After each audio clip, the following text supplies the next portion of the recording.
Hey there, I'm Jamie and I am a processed food addict. Welcome to my channel, glad you're here. I was talking to a friend yesterday and she's been following this whole journey of mine for the last over a year now. And cause I'm new in the area I live in, and she's a friend here that I met when I moved here last year, middle of last year. And she asked me, she said, I'd really like to know what your process is when you don't want to do something, when you really don't feel like doing all of the activities that keep you safe and recovered. She said, what's your process? What do you do? So, in the whole premise of the channel is all about what people who are recovering from this severe processed food addiction, what we do and that keeps us safe, that keeps us recovered day in, day out. So I wanted to come in today. I am, as you can see, totally raw, totally coming to you after my morning workout. But it's a message that I really wanted to talk to you about, because that message is mood follows action.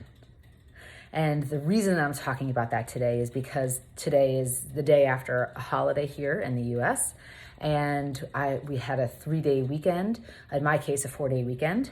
And I have a routine that I take to make sure that I work out every morning. It starts my day. I don't work out to manage my weight. I work out to manage my head. Working out for me is all about changing my mood and changing my state. And so I like to make sure that I work out because it sets me up for a good mood day. But there are many mornings, I would say 8 out of 10 mornings, that I don't feel like working out. Even though I know the benefits, even though I know how good I feel when I'm done, even though I know how it keeps me on track and keeps my day moving forward in a good way, I still don't want to do it.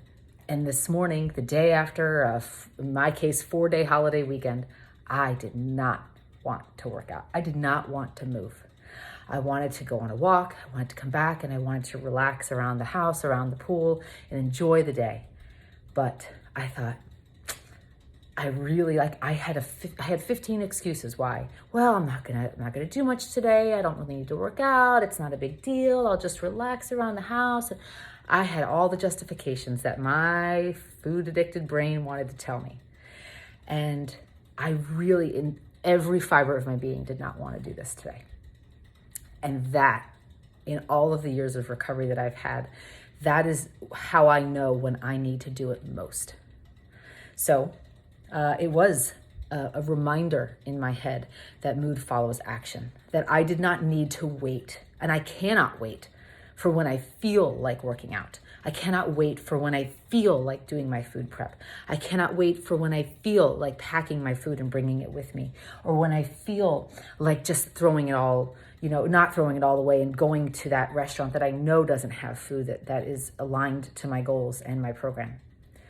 But when I take action, instead of waiting for the feeling follows every single time.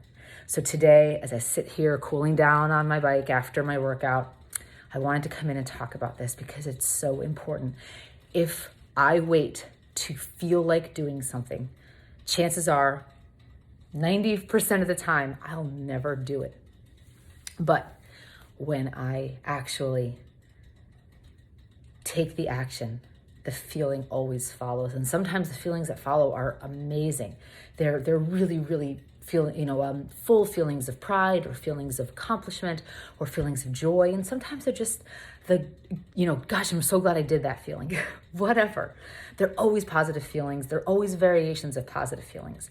But when I don't take that action, because I'm waiting to feel like taking that action, that's when the mood that follows usually gets worse. For me, it gets worse. And that's just not the place I want to be. I don't want to be in a bad mood, because for me, those moods, those negative thoughts, those negative emotions, they bring me back to the processed food. They bring me back to the overeating behaviors, the compulsive food behaviors, the food obsession behaviors. And I don't want those anymore. So just a really, really important topic in recovery, a really, really important topic that I wanted to come in and talk about today. I hope you have a good day. And if you have any thoughts on this whole idea of mood following action, maybe an example of something in your life that you've learned in your recovery, or as you're contemplating recovery, put it in the chat. I'd love to talk more. Thanks.